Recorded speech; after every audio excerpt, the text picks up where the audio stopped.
এটা দেখা যাচ্ছে এটা হচ্ছে তেলাপিয়া মাছ। আমরা সচরাচর বাইরে তেলাপিয়া মাছের বারবিকিউ খেয়ে থাকি।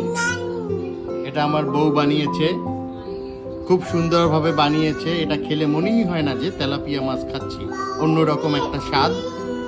সাথে এই 2 রকমের সস, এটা দোকান থেকে আনা সস, প্রাণের সস। আর এইটা হলো গিয়ে এই কাঁচামরিচ দিয়ে আমার বউ একটা সস বানিয়েছে, সেই সস। এখন একটু ট্রাই করি কেমন লাগে।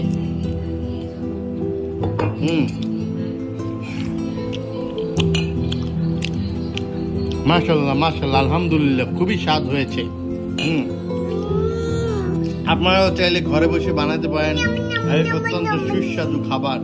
পাশে বসে আমার মেয়ে খাবার দেখে বিভিন্ন রকম শব্দ দিচ্ছে, কিন্তু তার এখনো এগুলো খাবার বয়স হয়নি। ঠিক আছে, ধন্যবাদ সবাইকে।